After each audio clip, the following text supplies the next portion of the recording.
여호와께 감사하라 시편 107편 1절에서 9절 말씀으로 오늘 귀한 날 2018년도 마지막 선포 가운데에 하나님을 경험하기 원합니다.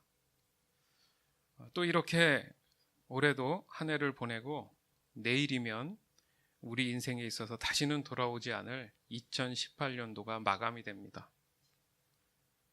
어찌 보면 한 해 한 해가 약간 좀 지겨운 반복 같기도 해요. 또 다르게 생각해 보면 이제 또 새로운 시작이구나 라는 그런 생각 때문에 약간의 기대감이라든지 소망을 또 한번 가지게 됩니다. 믿을 수 있는 소망과 기대감일까? 이 두려움도 있다는 거죠. 그 기대와 소망이 항상 우리 한 해를 마무리하고 시작할 때는 참 커요. 그렇지 않습니까? 그러다 보니까 돌아보는 또 마지막 12월이 되면 잘못된 것들, 실수한 것들, 또 어려웠던 것들이 또 이렇게 반복됐구나 하면 또 낙심도 또 실망도 클 수 있다라는 거예요.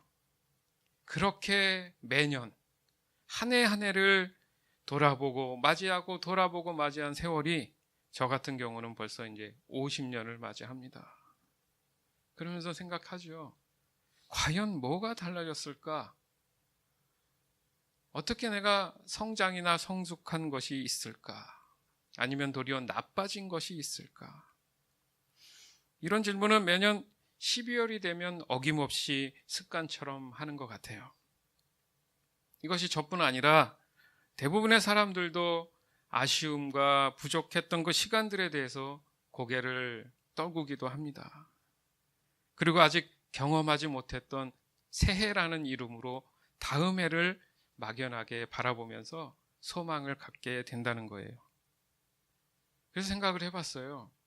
도대체 2018년도 12월 31일과 2019년도 1월 1일 그 하루와 2018년도 12월 30일과 31일이라는 이 하루가 무슨 차이가 있을까? 사실은 차이가 없어요. 근데 왜 다르게 느껴질까? 숫자가 바뀌었다는 거죠. 아니면 연도가 바뀌었다라는 이유예요. 그래서 사람들이 그나마 소망을 가질 수 있는 이유가 거기 있구나. 우리가 달력이 없고 그런 숫자들이 없으면 막연하잖아요, 삶이.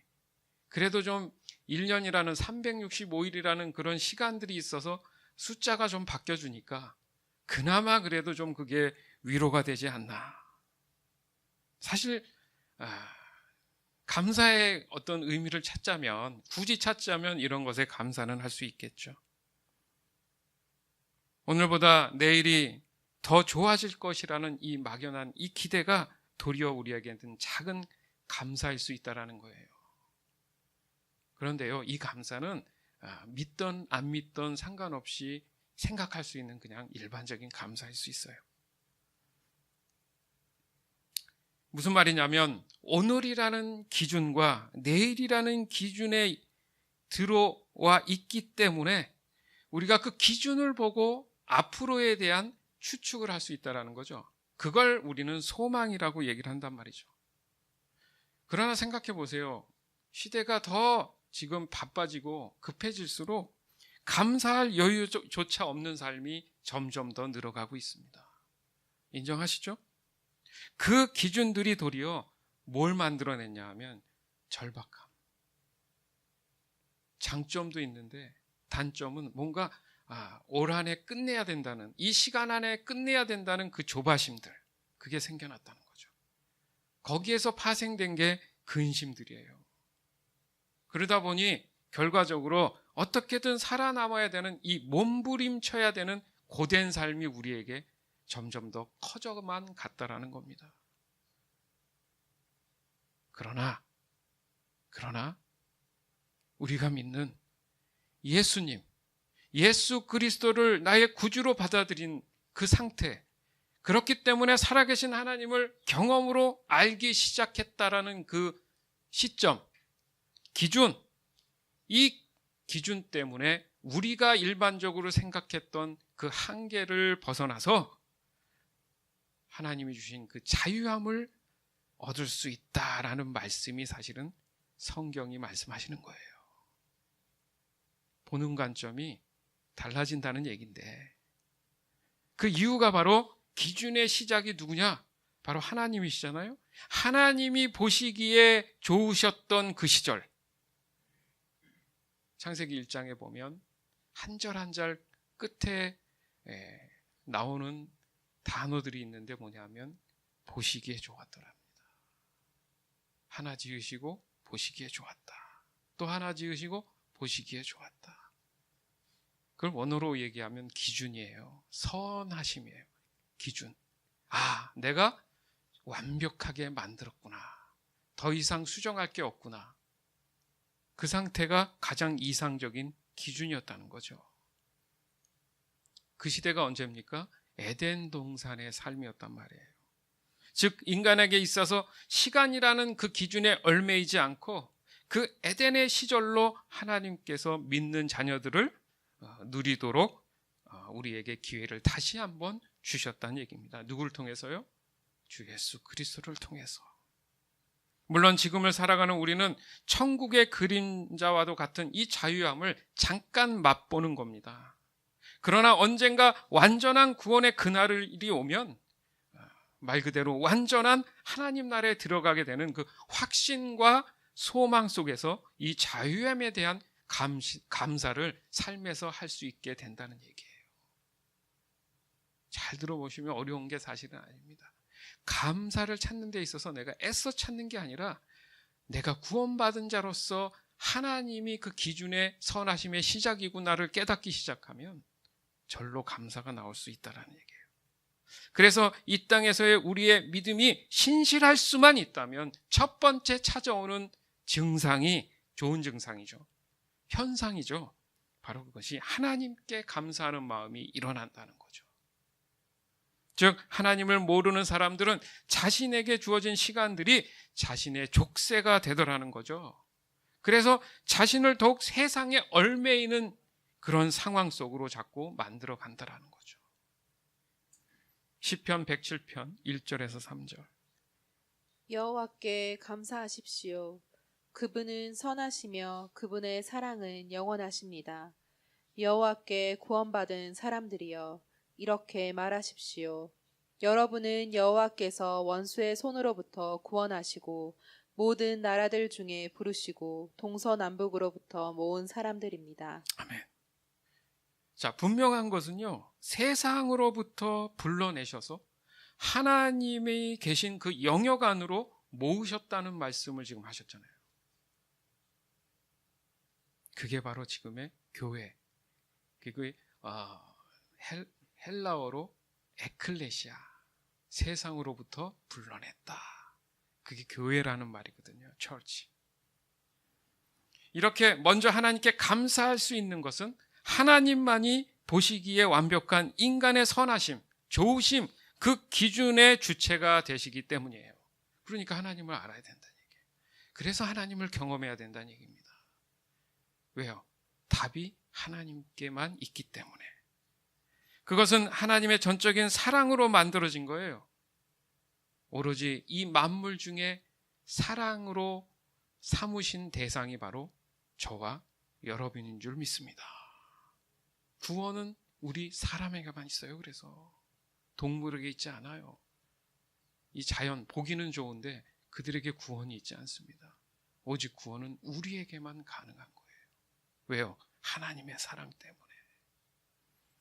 이렇게 우리를 너무도 사랑하셔서 죄로 인해 그 기준 선하심에서 벗어난 우리를, 하나님을 떠난 우리를 구주 예수 그리스도를 우리에게 보내주심을 통해서 죄된 우리를 구원시켜줄 기회를 얻게 해주셨다는 얘기예요.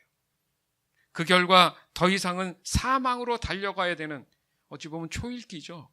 언제 죽을지도 모르는 초일기에서 벗어나서 무한한, 시간과 관계없는 무한적이고 무한한 그 하나님의 품으로 우리를 들어가게 해 주셨다는 겁니다. 이게 중요한 거예요, 여러분.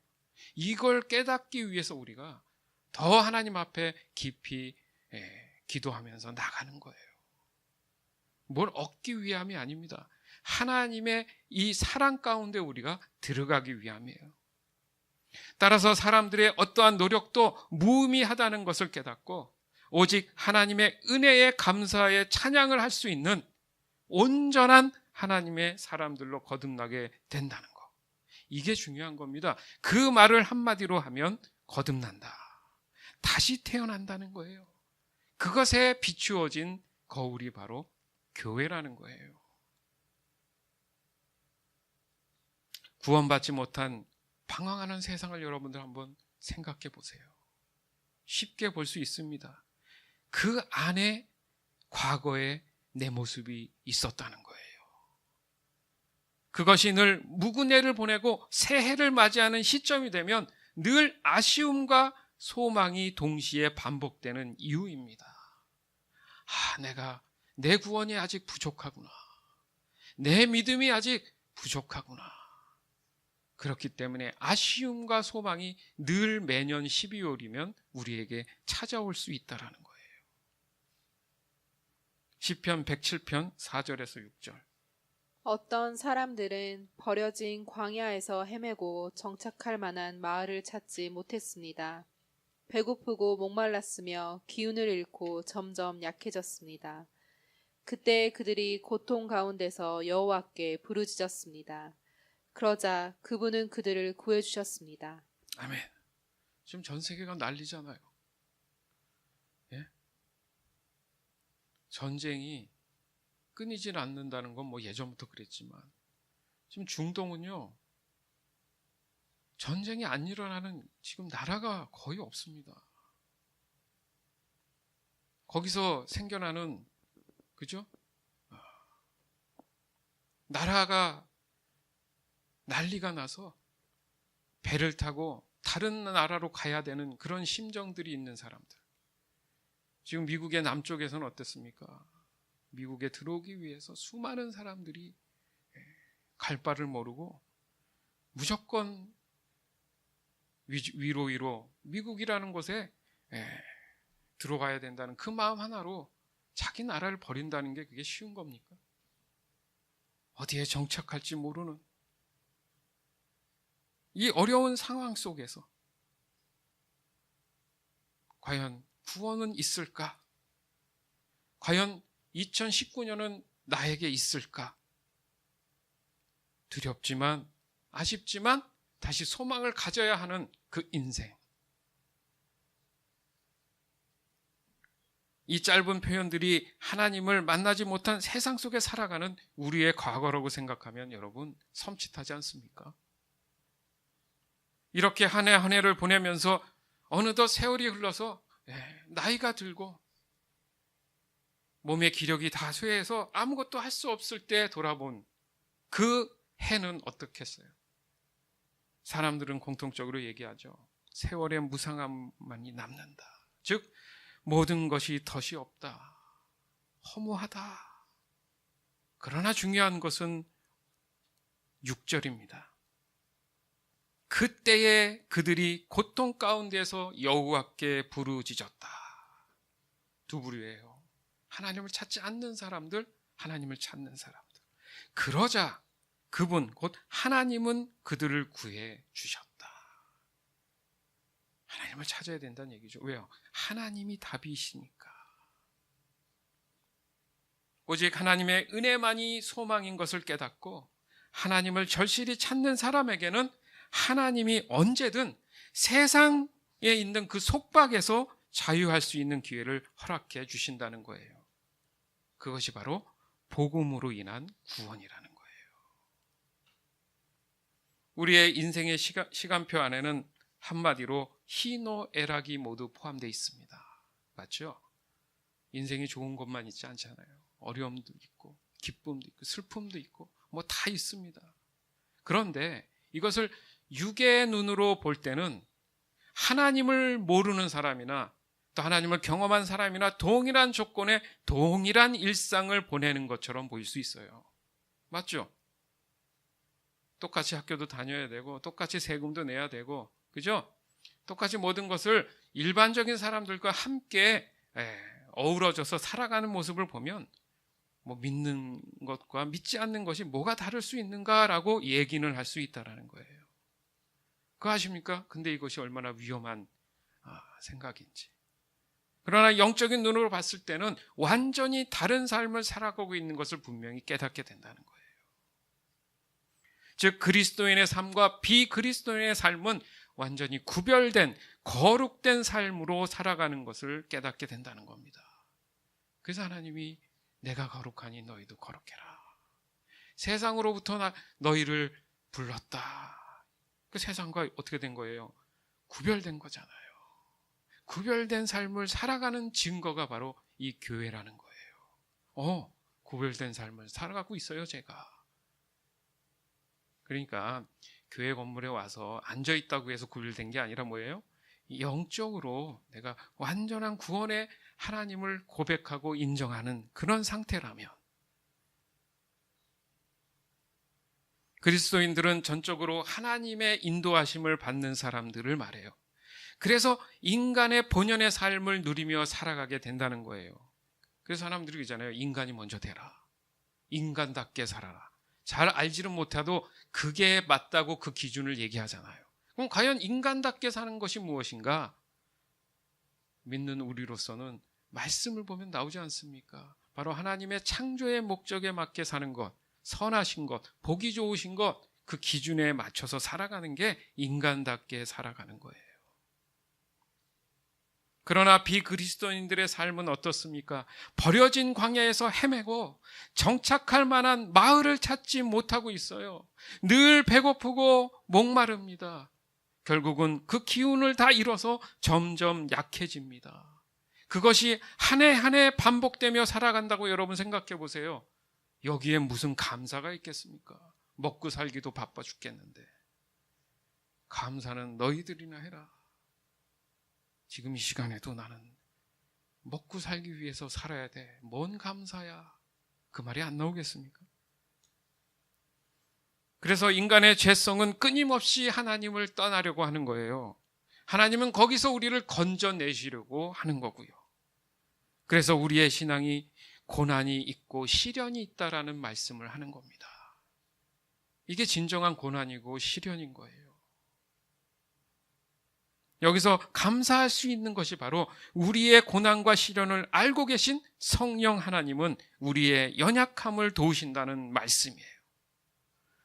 또다시 그 죄성에 마음을 뺏기지 않도록 인도하신다는 얘기예요.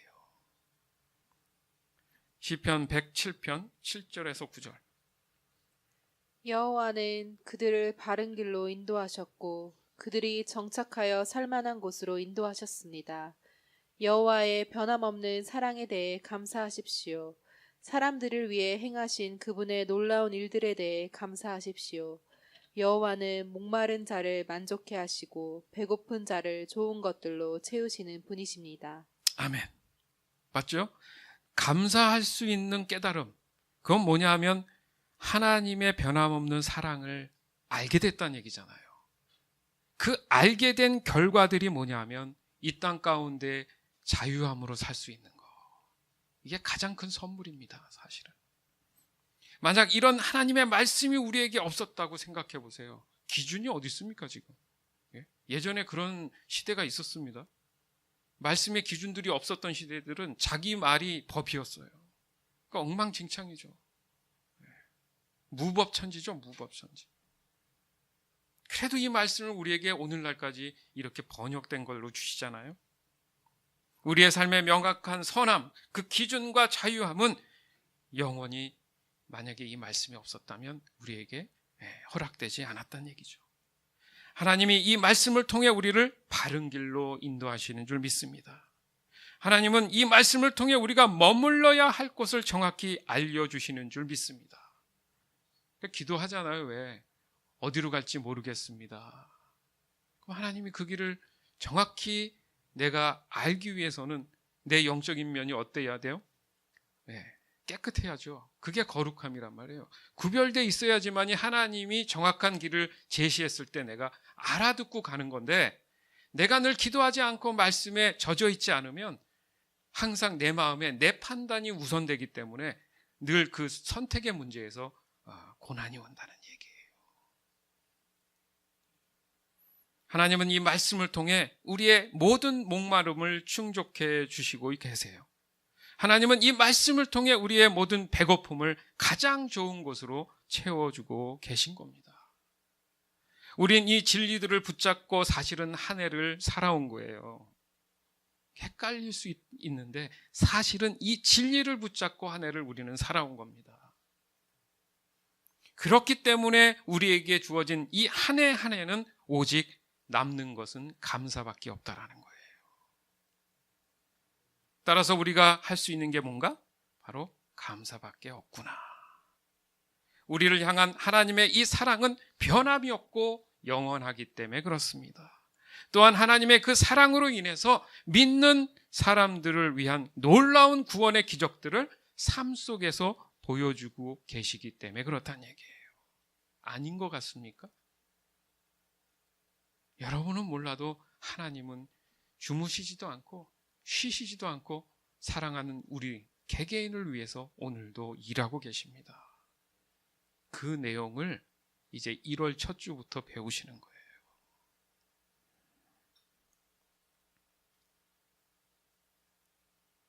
예수섬김교회가 2018년도는 유기적 연합이었어요. 그리고 2019년도는 제자화입니다. 이 모든 것은 하나님이 일하시는 것이기 때문에 우리가 할 수 있는 것은 뭔가? 바로 믿고 기도하며 순종하고 나아가기를 하나님은 원하신다는 거예요. 결국 그게 하나님 뜻입니다. 뭐예요? 앞에서 모든 일은 내가 할 테니까 너는 나를 믿고 따라와. 의심하지 말고 따라와. 이 말씀인 거예요. 그러면 감사가 생기는 이유가 옳은 길로 인도하시니까 내 마음에 낙심이 당연히 생기지 않죠. 내가 하다 보니 낙심이 생기는 거죠. 하나님은 전지전능하십니다. 그분이 하시면 완벽하세요. 그분을 따르면 순종하면 당연히 그 결과 또한 완벽한 줄 믿습니다. 여기에 우리의 가장 큰 순종이 바로 하나님이 이 예수섬김교회를 통해 그리고 여러분 자신, 내 자신을 통해 일하신다는 것에 대한 감사를 느끼기 시작해야 된다는 거예요. 창세기 2장에 보면 아담이 하나님으로부터 지음 받을 때 그 아담에게 하나님이 할 일을 주시는 장면이 나와요. 그러니까 궁극적으로 얘기하면 이 장면이 바로 인간이 가지는 가장 이상적인 모습이라는 거죠. 아담에게 주시는 오직 한 가지는 하나님께 예배하는 예배자였어요. 그리고 하나 굳이 있다면은 주어진 그 환경을 잘 돌보는 일이었어요. 무슨 말을 하고 싶으냐면 아담 스스로가 창조적으로 뭔가를 만들어내고 개발하고 이런 역할을 하나님은 맡기신 적이 없다라는 거예요. 그냥 하나님이 완벽하게 보시기에 좋은 그 기준으로 만든 모든 것들을 하나님이 운행하시는 가운데에 아담을 동참하고 참여할 수 있도록 하나님께서는 명령하셨다는 얘기예요. 굳이 너는 다른 걸 할 필요가 없어. 단 한 가지만 하지 마. 그죠? 뭐예요? 선악을 알게 하는 그 과일은 따먹지 마. 따라서 아담에게 있어서 할 수 있는 것은 무엇일까? 하나님 앞에 감사하는 것밖에 없었습니다. 눈을 뜨면 모든 게 다 돼 있는데 내가 뭘 굳이 할 필요가 없는데 그때는 눈에 보이기라도 했죠. 지금 여러분 눈에 보입니까? 그러니까 여러분의 믿음이 더 요구가 되는 거예요. 그러나 아담은 어땠습니까? 자기 부인 하와와 함께 그 선을 넘어섰어요. 하나님이 하지 말라는 걸 해버렸습니다. 하나님이 우려하신 그 죄에 손을 대고 말았어요. 그것이 바로 지금 여러분이 살아가고 있는 이 세상의 모습입니다. 하나님을 얼마나 거부하고 살아가요? 여러분 생각해 보십시오. 그대로 하고 있는 거예요. 죄라는 모양이 그런 겁니다. 하나님 말씀을 자꾸 멀리하는 거. 사랑하는 여러분, 성경이 말씀하시는 감사는 오직 하나님을 경험으로 알고 살아계신 하나님을 인정하는 것으로 이루어져 있어요. 여기서 깨닫게 되는 그 믿음은 우리의 인생은 전적으로 하나님만을 의지하는 것 외에는 무의미하구나라는 겁니다.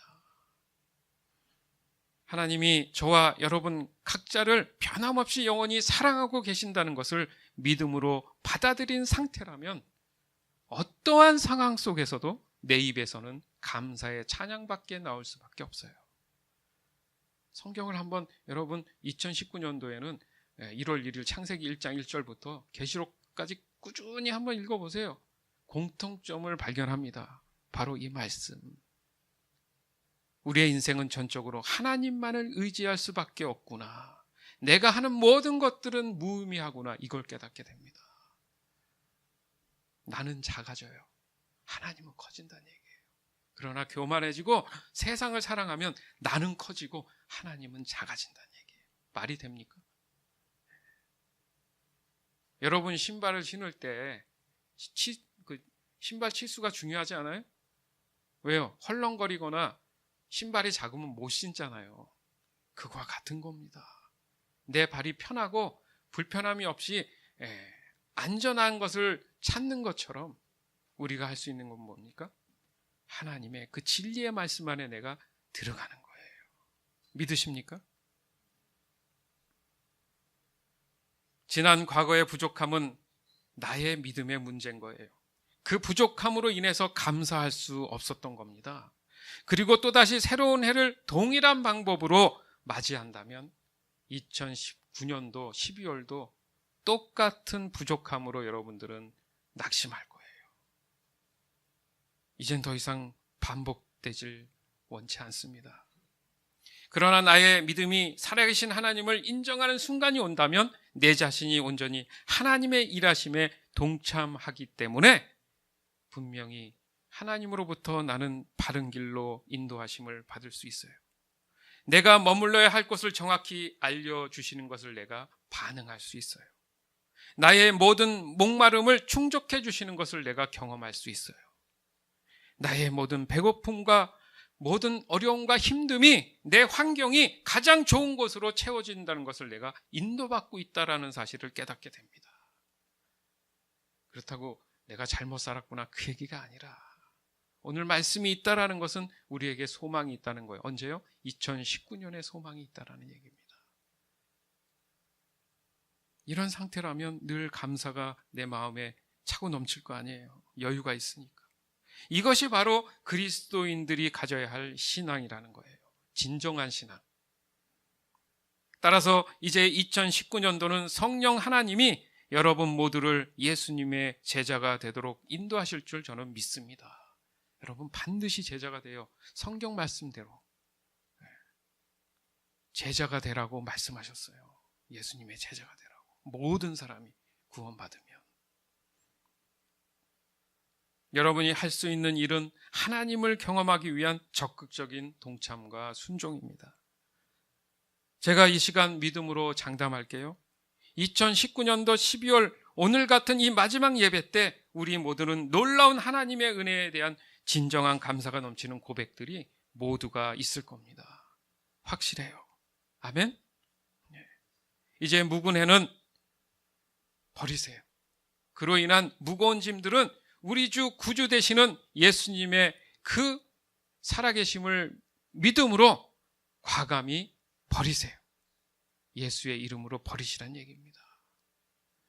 그리고 어떤 이유든 상관없이 오늘 이 시간 이 말씀을 통한 예배할 수 있음을 여러분 감사하시기 바라요. 이 자리에 앉아서 이 말씀을 들으면서 감사할 수 있는 것 이 자체가 하나님의 은혜입니다.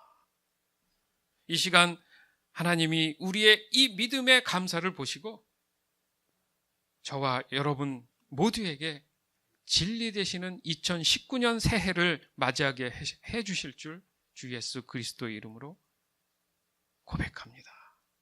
아멘. 분명히 다를 겁니다. 2019년도는 여러분의 삶이 다를 거예요. 저는 그렇게 믿음으로 기도하고 있어요.